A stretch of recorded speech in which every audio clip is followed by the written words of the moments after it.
Yo, did this dirty man just walk in here like he owns the place? The cashier said it loud. Chin up, lips curled. Order or get out. A cortado, please. The first one barked a laugh. A cortado? You don't even know what that is. Get your black coffee and go sit on the curb where you belong. Tiff, look at him. Dude crawled out of a trash can. Bet that card's stolen. 6 people in line. Not one opened their mouth. The man paid cash, sat down, bit into banana bread, and froze mid-bite. Not because of what they said. He'd heard worse his whole life just for existing in rooms like this. He froze because of what they said next, when they thought nobody was listening. Harold Coleman built iron brew coffee with his hands. Not a metaphor, his actual hands. 23 years ago, he welded a steel cart together in his mother's garage in Englewood, Denver. The kind of neighborhood where coffee shops didn't exist because nobody thought the people there deserved one. He was 29, broke, and stubborn enough to believe that a black man with a cart and a dream could build something that lasted. He did. One cart became a storefront. One storefront became 5. 5 became 40. Iron Brew Coffee now stretched across Colorado, Utah, and New Mexico, a specialty chain known for its seasonal menu, its hand-roasted beans, and the motto printed on every cup: everyone deserves a seat. Harold wrote that line himself, the year he opened his first real store. He was thinking about his mother, how she used to take him to a cafe downtown when he was a boy, and how the waitress always seated them by the kitchen door, never by the window. He promised himself, if he ever built something, everyone would get the window seat. Now he sat in a corner office on the 14th floor of a glass building in downtown Denver. The photo of the original cart hung on the wall behind his desk, faded, the wood still stained with espresso. He hadn't touched an espresso machine in 3 years, hadn't walked into one of his own stores as anything other than a name on a letterhead. He didn't need to. The numbers were good. Revenue up 11%. New locations in Albuquerque and Salt Lake City. The board was happy. The investors were happy. Then his assistant Lisa walked in on a Tuesday morning and dropped a folder on his desk. "You need to read these," she said. "Today." Inside, 31 printed glass door reviews for the Denver flagship. His original store, the first real location, the one he'd built with his own money before any investor said yes. The reviews were from the last 6 months. Harold read the first 3 and his stomach dropped. The cashiers looked at me like I was trespassing in my own city. I'm a 58-year-old woman. The girl at the register spoke to me like I was a stray dog. I will never go back. Hostile. Humiliating. I left my coffee on the table and walked out. Didn't even want it anymore. He kept reading. 31 reviews. 22 mentioned the same thing. Not the coffee, not the prices, not the food. The staff. The way certain customers were treated differently than others. Words repeated across the reviews like a drumbeat. Unwelcome. Ignored. Disrespected. Embarrassed. Harold pulled up the internal dashboard on his screen. The flagship store's customer satisfaction score. Dead last. Out of 40 locations. The store he built first was now the worst. He picked up the phone and called the flagship store manager, a guy named Craig. Been there 2 years, decent enough on paper. "Craig, I'm looking at the glass door numbers for your store. Walk me through what's going on." Craig's voice was calm, practiced. "Mr. Coleman, with all due respect, people leave bad reviews when they don't get free refills. It's noise. My team is solid. We're hitting our sales targets. Your customer sat score is dead last. Sir, satisfaction surveys are subjective. We can't control how people feel." Harold paused. He recognized that tone. Smooth, deflective, the voice of someone who'd rehearsed the answer before the question was asked. "I hear you, Craig," Harold said. "Appreciate your time." He hung up, stared at the phone for a long time. That night, Harold drove to the flagship store alone, parked across the street, engine off. It was 9:15, closing time. Through the glass, he could see 2 young women behind the counter. One was wiping down the espresso machine. The other was on her phone, leaning against the register. A customer walked in, a man in work boots and a paint-stained shirt. Harold watched. The cashier on her phone didn't look up, didn't greet him. The man stood at the counter for nearly a full minute before anyone acknowledged he existed. Harold gripped the steering wheel. 40 locations, thousands of employees, and the one store that was supposed to represent everything he believed in, the original, the first, the flagship, was rotting from the inside. He pulled out his phone and opened the employee schedule for the flagship. 14 names. 2 kept appearing on every high-traffic shift, Tiffany Grant and Jenna Moore. A third name caught his eye, Emma Sullivan. She was only scheduled for 5 a.m. openings and 10 p.m. closings, the dead zones, every single week. Harold stared at that name. Then he started the car. Something was very wrong inside his own house, and he was going to find out what. The next morning, Harold Coleman did something he hadn't done in 3 years. He got dressed like a nobody. Worn jacket from the back of his closet. Old baseball cap. No watch. He left the Omega on the bathroom counter. No car service. He took the bus. Rode it 14 stops to Colfax Avenue and walked 2 blocks to the Denver flagship of Iron Brew Coffee, the store he'd built with money he borrowed from his mother's retirement fund, the store where he'd poured the first cup himself and handed it to a stranger for free. He pushed the door open. The bell above it chimed. Nobody looked up. Tiffany Grant was behind the register, phone in one hand, the other resting flat on the counter like she was guarding it. Jenna Moore stood at the espresso machine, scrolling through something on her screen, a towel draped over her shoulder she clearly hadn't used. Harold stepped to the counter, stood there. 5 seconds. 10. 15. A young white couple walked in behind him. Tiffany's head snapped up instantly. Bright smile. "Hey guys, welcome to Iron Brew. What can I get started for you?" She took their order. Around Harold. Like he was a pillar. Like he was furniture. He waited. The couple got their drinks. They sat down. Tiffany went back to her phone. Harold cleared his throat.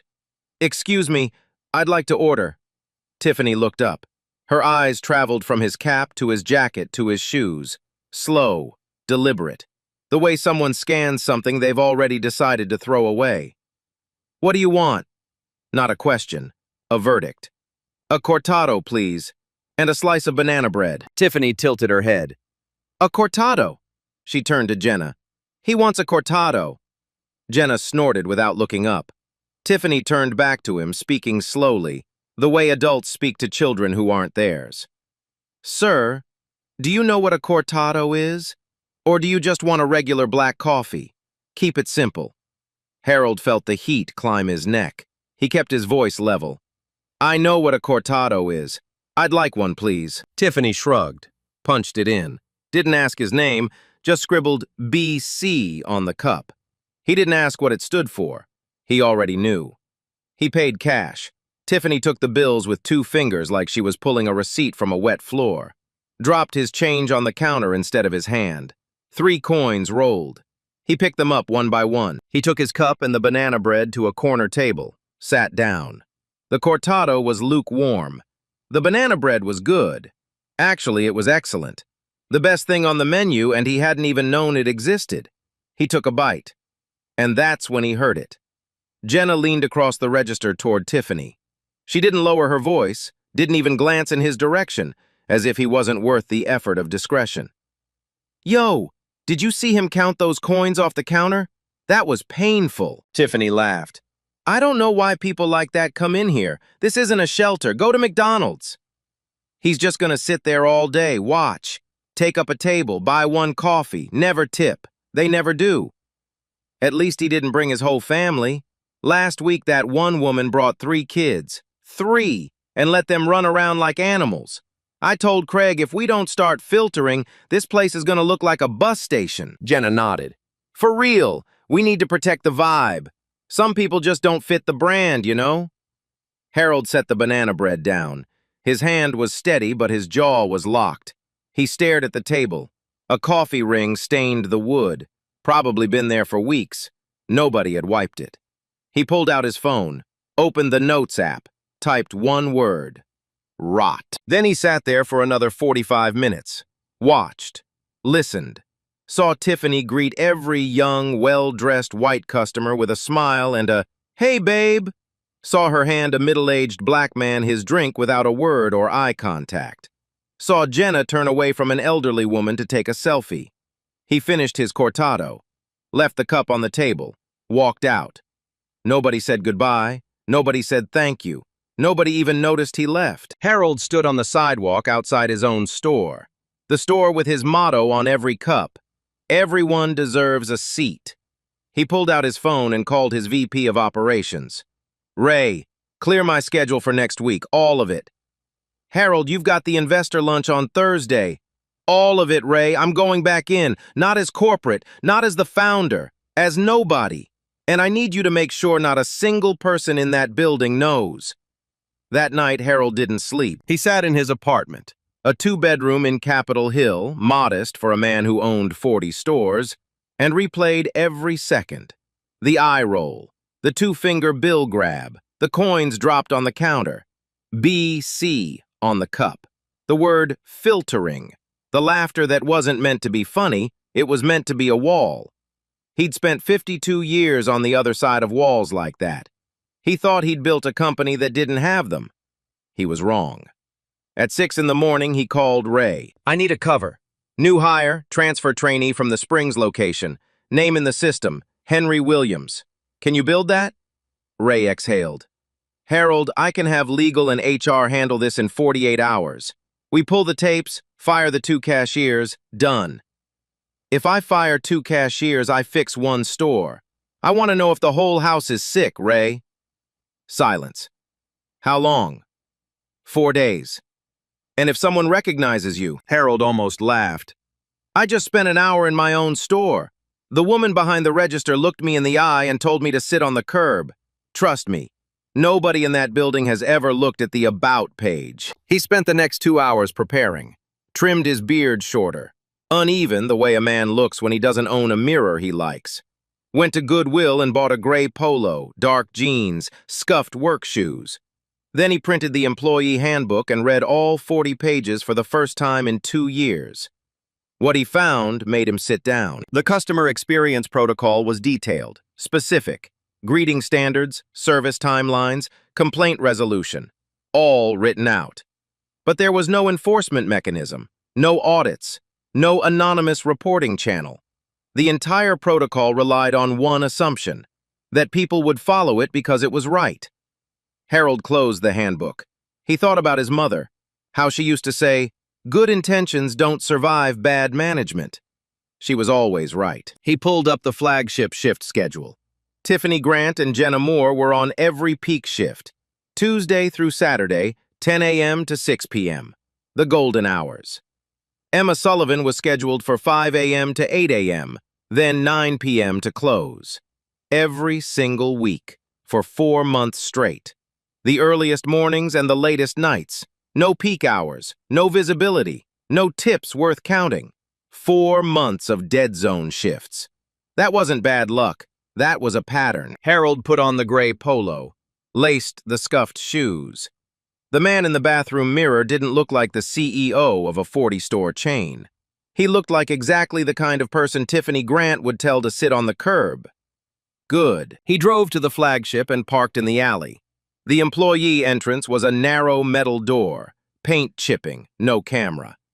The difference between the Instagram-perfect storefront and this neglected back door told him everything about where this company's attention had gone. The break room smelled like stale coffee and microwave popcorn. A corkboard cluttered with shift notices, and on a shelf in the corner between a stack of napkins and a bottle of sanitizer, a ceramic tip jar, hand-painted. Sunflowers on one side, the Iron Brew logo on the other, done carefully with love.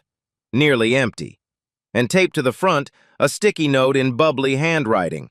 "All tips go through Tiffany. See her before adding to jar." Harold photographed the note, photographed the jar, set it back down gently. Then he clocked in as Henry Williams and walked onto the floor. Day 1, morning shift. Harold was assigned to shadow the opening crew, The shift lead was Emma Sullivan, 28, Latina, hair pulled back tight, apron already stained by 5:15 a.m. She moved behind the counter the way musicians move on stage. No wasted motion, every step deliberate. Pulled shots, steamed milk, restocked cups, wiped the bar in a continuous loop that never broke. To her, he was Henry, the new transfer who didn't know where the lids were. "Lids are under the second sink, not the first," she said without looking up. "First sink is sanitizer. Mix those up, you'll taste bleach in your espresso for a week." At 6:40 a.m., an elderly black man walked in. Tall, slow-moving, wool coat too heavy for the season. Emma's face softened. "Walter, oat milk cortado, extra warm?" Walter smiled like she'd handed him something he'd lost. "You remember. Every day for 3 years. Sit down, I'll bring it over." She brought it to his table with both hands. Walter looked up. "Emma, you're the only reason I still come here." Emma smiled. It didn't reach her eyes. She went back to work. Harold waited for a gap between customers. "How long have you been here?" 4 years. "You like it?" Long pause. Her hands kept moving, wiping, sorting. She didn't look at him. "I like the coffee." That pause told Harold more than any Glassdoor review. Day 1, afternoon. At 10 a.m., the shift changed. Tiffany and Jenna walked in. The air in the store tightened like someone turned a dial. Emma went quiet, moved to the back without being told, started restocking shelves that didn't need it. Tiffany didn't greet her, just, "Did you pre-stock the oat milk? I'm not doing it again." "It's done." "It better be." Then, like flipping a switch, Tiffany became a different person. A young white couple walked in. She lit up. "Hey guys, have you tried the autumn maple cortado? Literally the best thing we've ever made." Harold blinked. The autumn maple cortado, Iron Brew's #3 seller last quarter. He didn't know who created it. A middle-aged woman in a cleaning uniform approached next. Tiffany's smile vanished. Flat voice. "What do you want?" Made the drink without a word. Set it down. No name, no have a nice day. Harold opened the register drawer to get change. Inside, wedged between the receipt paper and the bill tray, a folded index card. 2 columns, one with hearts, one with X's. Day 2, the index card. Harold waited until Tiffany went on break, pulled the card out. Hearts. Tech guy Jake, always tips $5. Instagram girl at Molly Brew, tags us, free extra shot. Blonde couple, good vibe. X's. Old guy Walter just sits, nurses 1 drink. Lady with 3 kids, messy, don't encourage. Flannel man, doesn't fit. Flannel man. That was him. The day he walked in as a customer, they'd written him down, put an X next to his existence. On the back, in Tiffany's handwriting, "If they're not brand fit, slow service, they'll leave on their own. Don't make a scene, just make it clear they're not welcome." Harold put the card back exactly where he found it. Hands steady, jaw not. This wasn't 2 young women having a bad day. This was a system. Day 2, break room. Harold sat with Emma during the afternoon break. She pulled out a small notebook and started flipping through it. Pages of recipes, seasonal drinks, pastry twists, flavor notes in the margins. "Needs more cinnamon. Try with brown sugar syrup." She stopped on a page. "The autumn maple cortado." "You created this?" She nodded. "Gave it to Ron last fall. He said he'd submit it through regional." "And?" "Went on the menu. Sold like crazy." "Your name on it?" "No. Ron listed it as his initiative." She turned more pages. Summerberry cold brew, holiday spice latte, banana pecan bread. All hers. All credited to Ron. "I stopped writing my name on them." She closed the notebook. "What's the point?" Harold typed under the table, "Emma Sullivan, 4 recipes confirmed. 0 credit, 0 raise." Day 3, Ron Hadley visits. Harold smelled him before he saw him. Cologne, sharp, expensive, too much. Employees stiffened. Conversation stopped. Ron Hadley, regional manager, 48, tall, tan, perfect haircut. He walked in like he owned the store. Ironic, considering the actual owner was standing 3 feet away in a gray polo. Ron high-fived Tiffany. "Hey, superstar. Place looks great." Walked past Emma without a glance. She was restocking cups 6 feet away. Invisible. Ron spotted Harold. "You're new? Just stick with Tiffany. She's the heartbeat of this store." Emma was right there. Her hands didn't stop moving. She didn't flinch. She'd heard it before. Harold pushed. "What about the seasonal menu? Whose idea was the maple cortado?" Ron grinned, wide, proud. "That was mine. Regional initiative, Q3 last year." Harold nodded, slowly, didn't blink. Emma's hands paused. 1 second. A cup tilted. She caught it, kept going. Day 3, the tip situation. End of day. Harold offered to count tips. Tiffany shut it down. "I handle tips. Store policy says equal split, right?" "Policy is policy. Real life is real life. People up front earn the tips. Emma's support staff. She gets support staff share." Harold checked the POS when Tiffany stepped away. Tiffany and Jenna, 80%. Emma and 2 others, 20%. Same hours. 1/5 of the money. He photographed the screen. Day 4. Patricia. A woman walked in around 2 p.m. Black, mid-50s, hospital lanyard, still in scrubs. Ordered a vanilla latte and a muffin. Tiffany served her the way she served everyone without hearts next to their name. Dead eyes, flat voice, wrong name on the cup. Her name was Patricia. The cup said, Pat. "Excuse me, my name is Patricia, not Pat." Tiffany didn't look up. Same thing. Patricia took her coffee, sat down, took 1 sip, stood up and walked out. Harold followed her. She was on the bench outside, cup in her hands, staring at it. He sat beside her. "Are you okay?" She looked at him, eyes tired, not from one bad experience, but from a lifetime of them. "I just wanted a cup of coffee in a nice place. That's all." Harold's chest tightened. "You deserve that." Patricia almost smiled, didn't get there. She threw the cup away and walked off. Harold sat on that bench a long time, then texted Ray. "It's worse than I thought. 1 more day, then legal, HR, and the conference room. Friday morning. Every employee present." Ray replied in 4 seconds. "What are you going to do?" "My job." Day 5, Thursday, before dawn. Harold arrived at the flagship at 4:30 a.m. The store didn't open until 5:30. He had 1 hour alone with the back office. He used his corporate login, masked through the IT system as a routine audit check. Ray had set it up the night before. No fingerprints, no alerts, just access. He sat in the cramped manager's office, a windowless room behind the break room, barely big enough for a desk, a filing cabinet, and a printer that looked like it hadn't been serviced since the store opened. The chair squeaked when he sat down. The desk smelled like old coffee and dust. He started with the tip distribution records, 12 months. Every weekly payout logged digitally through the POS system. Harold pulled the numbers into a spreadsheet on his phone and ran the math. Tiffany and Jenna's combined weekly tips averaged $410. Across all 40 Iron Brew locations, the average 2-person front-of-house tip split was $95. 4 times higher. Not twice.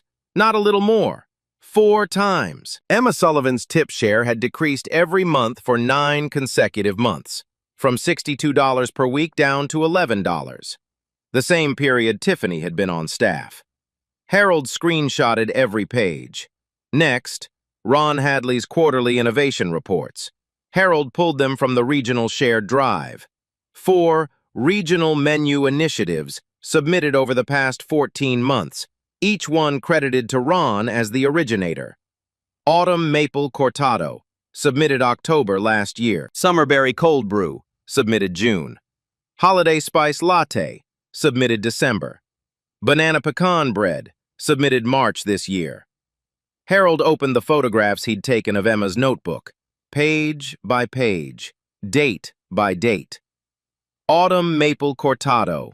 Emma's notebook entry, August, 2 months before Ron's submission. Summerberry Cold Brew. Emma's entry, April, 2 months before Ron. Holiday Spice Latte, October, 2 months before Ron. Banana Pecan Bread, January, 2 months before Ron. Every single recipe, created by Emma, submitted by Ron. The same gap every time, 2 months. Just long enough to look like independent development, just short enough to ride her creativity in real time. Harold sat back in the chair. It squeaked again. He stared at the screen. 4 ideas, 4 bestsellers, all hers, all stolen. He opened the employee complaint log next, the flagship store's internal HR file. 3 formal complaints filed by Emma Sullivan over the past 18 months. Complaint number 1. Schedule fairness. Emma requested rotation into peak hour shifts. Status. Reviewed. No adjustment needed. Current scheduling reflects operational needs. Signed, Ron Hadley. Complaint number 2. Tip distribution. Emma reported unequal tip allocation and requested a transparent audit. Status. Reviewed.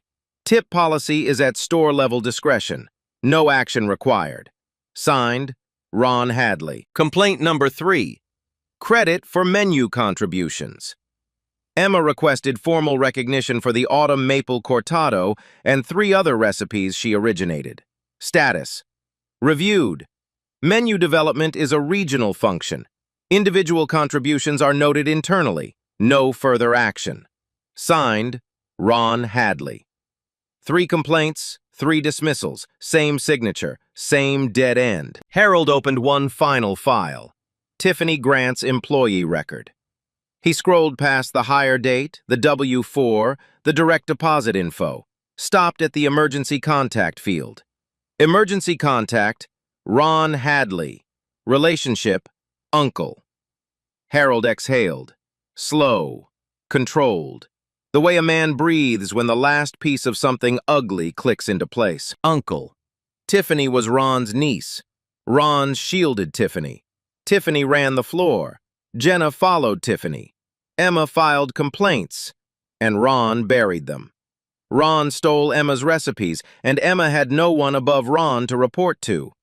A closed loop, a machine built to protect itself. Harold closed the laptop, stood up, walked to the break room. The ceramic tip jar was still on the shelf. Sunflowers. The Iron Brew logo painted with care. He picked it up, turned it over. On the bottom, in small handwriting, faded but legible, "For the team, E.S. Emma Sullivan." She'd painted this jar herself. For the team. And the team she'd made it for had emptied it, shelved it, and put a sticky note on it that said, "All tips go through the person who was stealing them."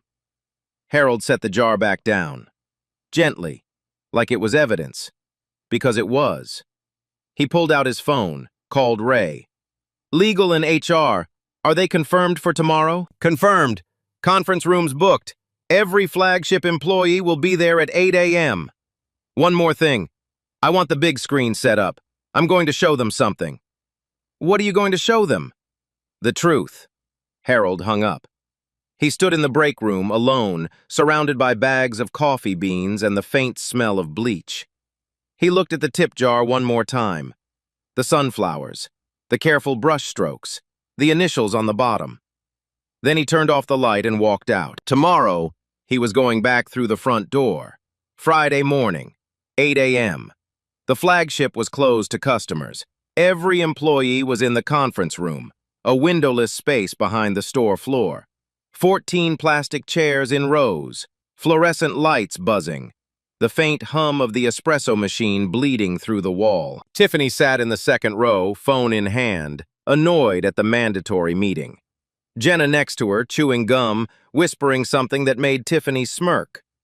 Ron Hadley sat in the front row, legs crossed, arms spread across the chair beside him, the posture of a man who believed he was the most important person in any room. His cologne filled the space before anyone's voice could. Emma Sullivan sat in the back row, hands folded, shoulders forward. She didn't know why she'd been asked to attend. She expected nothing, because nothing was what this company had given her for 4 years. At 8:02, the door opened. Harold Coleman walked in. Not in a suit. He was wearing the same worn jacket, same baseball cap, same scuffed shoes from 4 days behind the counter. He walked to the front of the room. No notes, no laptop, just him. Tiffany squinted. Something flickered behind her eyes, recognition trying to climb through disbelief. Jenna tilted her head. Her gums stopped moving. Harold let the silence hold. 5 seconds. 7. Then he spoke. 4 days ago, I walked into this store and ordered a cortado and a slice of banana bread. The 2 cashiers behind the counter looked at me, a black man in a worn jacket, and decided I didn't belong. One of them told me to get my black coffee and go sit on the curb where I belong. Tiffany's smile froze, suspended between performance and panic. The other one said I crawled out of a trash can, said my card was probably stolen. The room was silent, not the comfortable kind. My name is Harold Coleman. I founded this company. I built this store. I welded the first coffee cart in my mother's garage 23 years ago. Tiffany's face drained. All at once, like someone pulled a plug. Color left her cheeks, her lips, her ears. Jenna's mouth opened. Nothing came out. Ron uncrossed his legs. Harold pulled the index card from his jacket pocket and held it up. This was inside the register drawer. Hearts and X's. Hearts for brand fit customers. X's for people you decided weren't. He read from it. Old guy Walter, just sits. Lady with 3 kids, messy. Flannel man, doesn't fit. He set it on the table. Flannel man was me. You put an X next to the man who built everything you're standing in. A sharp inhale from the back row. 2 employees in the middle exchanged a look that said, I knew something was wrong. Harold turned to the screen behind him. The POS tip data, projected large enough to read from every seat. Tip distribution, 12 months. Tiffany Grant and Jenna Moore, 80% of all pooled tips. Emma Sullivan and 2 back-of-house employees, 20%. Same hours, 1/5 of the money. Next slide. Ron's quarterly reports on the left. Emma's notebook photographs on the right. Dates circled in red. 4 recipes. Autumn Maple Cortado, Summerberry Cold Brew, Holiday Spice Latte, Banana Pecan Bread. Everyone created by Emma Sullivan. Everyone submitted by Ron Hadley as his own. Emma's notebook dates predate Ron's reports by 2 months, every time. Ron's jaw tightened. His hand gripped his knee.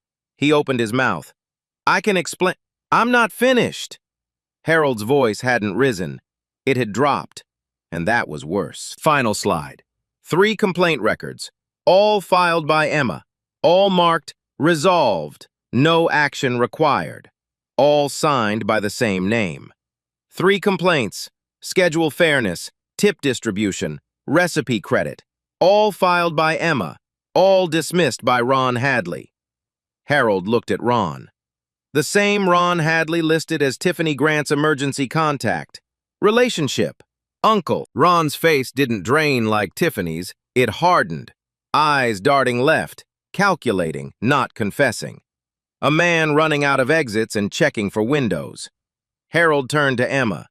She was in the back row where she always sat, where they'd put her. Back of the room, back of the schedule, back of the line. Her hands were still folded, but her back was straight. Her eyes were wide, not with shock, but with something older. The look of someone watching a thing they'd stopped believing would ever happen. Emma, you created the Autumn Maple Cortado. Harold's voice shifted. Steel softened by 1 degree. You created the Summerberry Cold Brew, the Holiday Spice Latte, the Banana Pecan Bread, the same bread I was eating when your colleagues told me I didn't belong in this store. Silence. Total. I owe you an apology, not for what they did, for not being here to see it, for being 14 floors up while this was happening 14 feet from the counter. That's on me. Emma pressed her lips together. Her eyes were bright, not spilling, not performing, just bright. She nodded, once, slow. Not agreement, acknowledgement. It said, I knew what I was worth. I was waiting for someone else to see it. Tiffany stared at the table. Jenna hadn't moved. Ron was looking at the wall. Harold straightened up. His voice returned to steel. Now, let me tell you what happens next. Harold didn't raise his voice for what came next. He didn't need to. Every person in that room was already holding their breath. He picked up 3 folders from the table beside him. Plain manila, no labels on the outside. He prepared them the night before, one for each person whose name was about to change meaning in this company. He opened the first folder and set it in front of Tiffany Grant. Tiffany, you're terminated, effective immediately, not for being rude to a customer, though that alone would be enough. You're terminated for maintaining a documented system of discriminatory customer profiling. He tapped the index card on the table. For manipulating the tip pool to divert 80% of shared gratuities to yourself and one other employee. And for creating a hostile work environment for your colleagues, specifically the colleagues who didn't look like you, didn't talk like you, and didn't fit the brand you decided to build inside a company that was never yours to reshape. Tiffany didn't look up. Her fingers were locked together on the table, knuckles white. Her lips moved slightly, but nothing came out. The girl who always had something to say had nothing left. Harold set the second folder in front of Jenna Moore. Jenna, same terms. Terminated for participation in the same system. You co-maintained the profiling list. You participated in the tip manipulation. And you stood behind that counter and called a paying customer, me, a thief to his face because of the color of his skin. Jenna's eyes were red. Her chin trembled. She reached for the folder but didn't open it. Just held it like she didn't know what else to do with her hands. Harold didn't linger. He turned to Ron Hadley. Ron was sitting perfectly still. His jaw was set. His eyes were fixed on a point above Harold's head. The posture of a man who decided that if he didn't look directly at the fire, it wasn't really burning. Harold set the third folder down. Didn't slide it. Placed it. Ron, you're terminated for falsifying intellectual property claims. 4 original recipes created by Emma Sullivan, submitted under your name in quarterly reports to corporate. You're terminated for suppressing 3 formal employee complaints. Complaints that came to your desk and died there because the person they were filed against was your niece. Harold paused. Let that word sit. And you're terminated for building a system of protection around an employee who was actively discriminating against customers in a store that was founded on the principle that everyone deserves a seat. Ron's nostrils flared. His hand twitched on his knee. For a moment, Harold thought he might speak, might try to explain, deflect, minimize the way he'd minimized everything Emma had ever brought to his desk. But Ron looked around the room. Every pair of eyes was on him. The employees he'd charmed, high-fived, joked with, they were all watching. And not one of them looked away. Ron picked up the folder, stood up, walked out without a word. The door clicked shut behind him. His cologne lingered for another 30 seconds. Then that was gone too. Harold turned to the remaining employees. 11 people. Some of them had worked at this store for years. Some of them had seen what was happening and said nothing. Some of them hadn't seen it because they weren't allowed to, because the system was designed to keep it invisible to anyone who wasn't paying close attention. What happened in this store wasn't just about 3 people, Harold said. It was about a system that let them operate. A system I built, or didn't build well enough. That changes today. He clicked to a new screen. 4 bullet points. Simple. Clear. Effective immediately across all 40 Iron Brew locations. 1. Transparent digital tip pooling. Every employee sees every dollar in real time. No one person controls the distribution. The system calculates equal splits automatically based on hours worked. If you work the hours, you earn the tips. Period. 2. Recipe and innovation credit. Any employee who contributes a menu item gets their name on it. On the menu board, on the app, on the marketing materials. You'll receive a royalty percentage on sales for the first 12 months and priority consideration for promotion.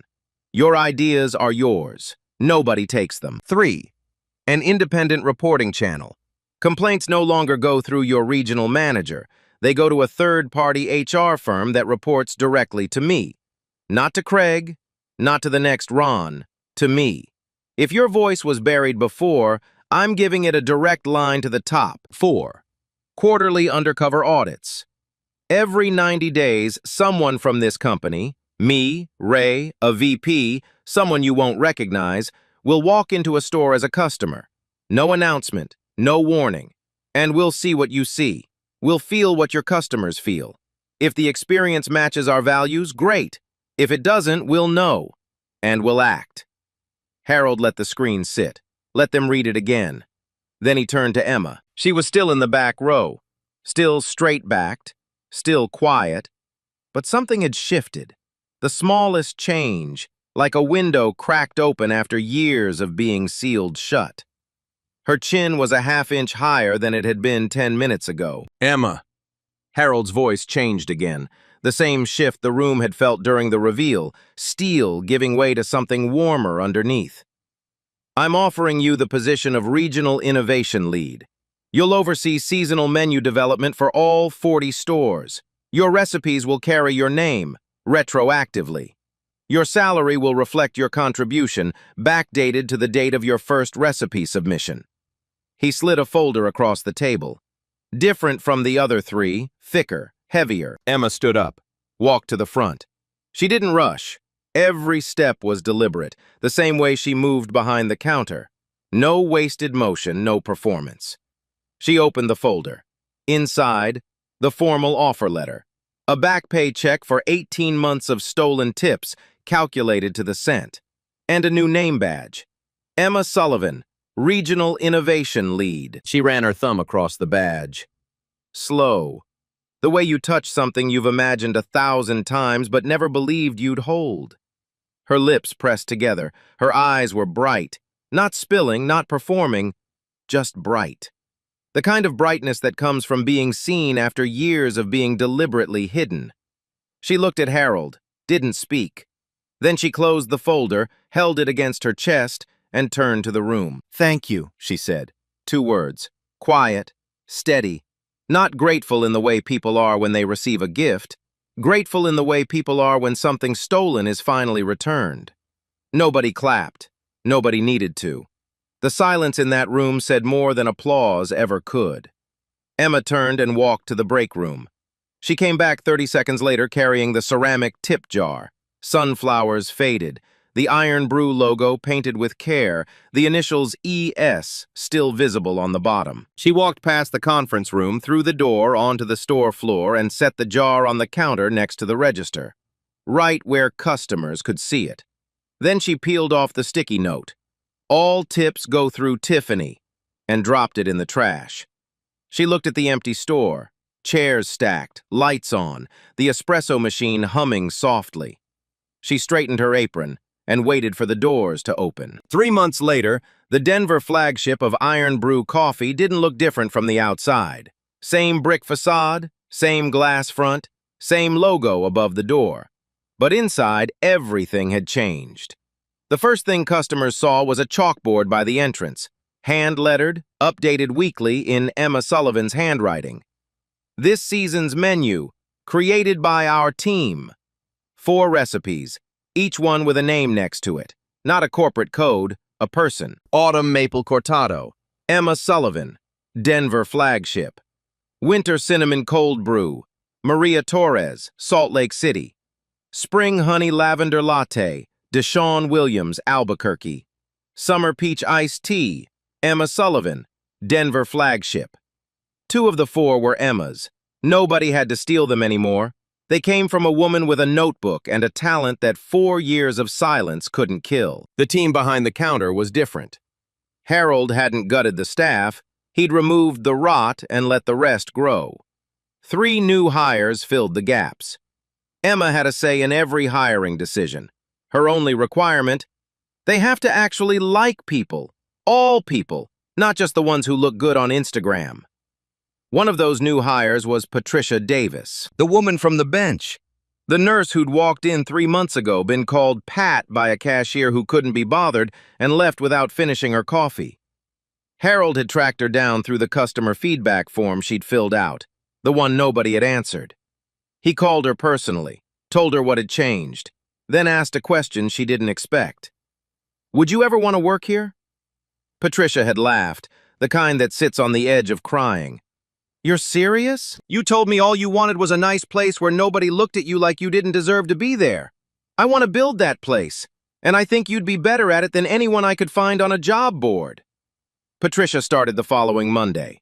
She worked the front register, the position Tiffany had guarded like a throne.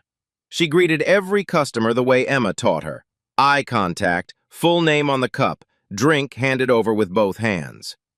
Walter came back. He'd stopped coming after Tiffany started slow servicing him, making him wait, ignoring his order, hoping he'd leave. He'd told Emma once that maybe he should find another place.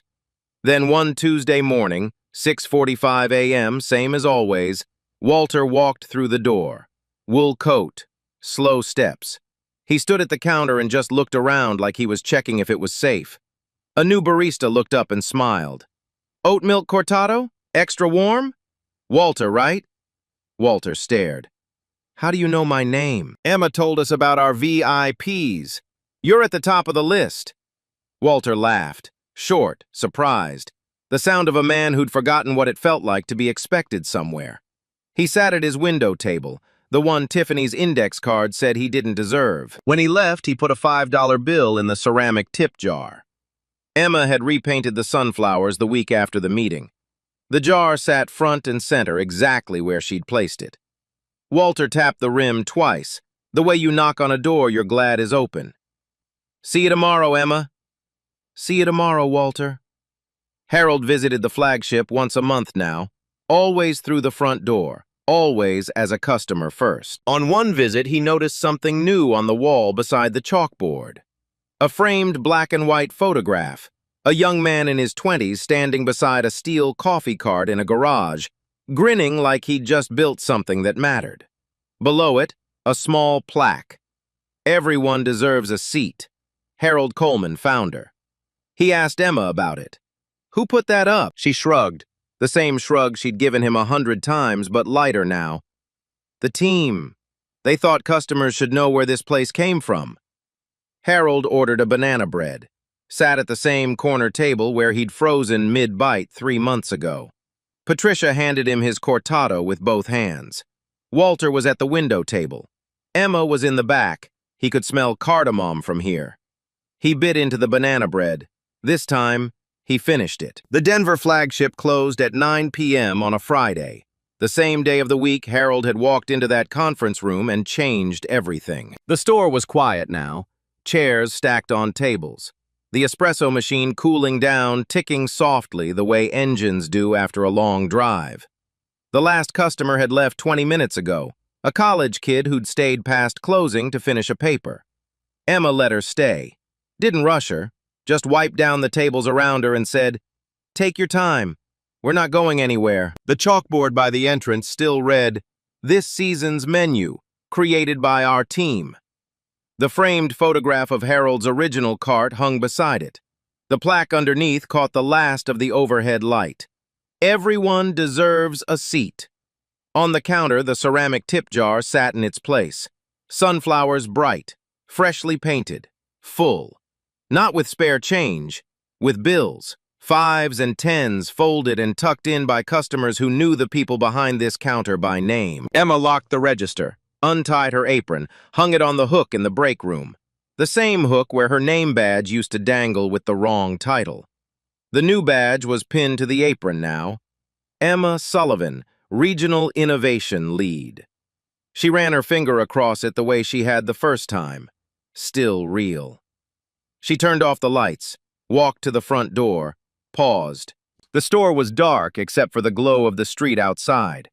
Through the glass, she could see the bench where Patricia had sat 3 months ago, holding a coffee she didn't want, wondering why a nice place couldn't just be nice to her. Patricia would open the store tomorrow morning. Walter would be there by 6:45. The cortado would be ready before he sat down. Emma locked the door, dropped the keys in her bag, walked home. If you've ever walked into a place and been treated like you didn't belong, even though you had every right to be there, your story matters. Drop it in the comments. And if you want to see what happens the next time a boss goes undercover, hit subscribe. I'll see you in the next one. Same table, same banana bread, but this time Harold finished it. Emma spent 4 years creating recipes worth millions and never saw her name on one. She filed 3 complaints. Everyone dined on the desk of men stealing from her, but they didn't break her. They took her money, buried her name, packed her to the dead ships, and she still showed up at 5 a.m., still painted sunflowers on a tip chair for a team that didn't deserve it, because they only had power over her schedule, never over her worth. And the moment someone finally actually looked, the whole system fell apart in the morning. You can bury the truth, you can't kill it. So let me ask you, and really sit with this. When's the last time someone decided who you were before you even opened your mouth? And the harder question, have you ever been the 6 people in that line who saw everything and said nothing? Drop your story in the comments. If this hit you, leave a like so more people see it. Subscribe. Next time, a boss finds a hidden camera where no one expected. Everyone deserves a seat. Don't be the one taking it away.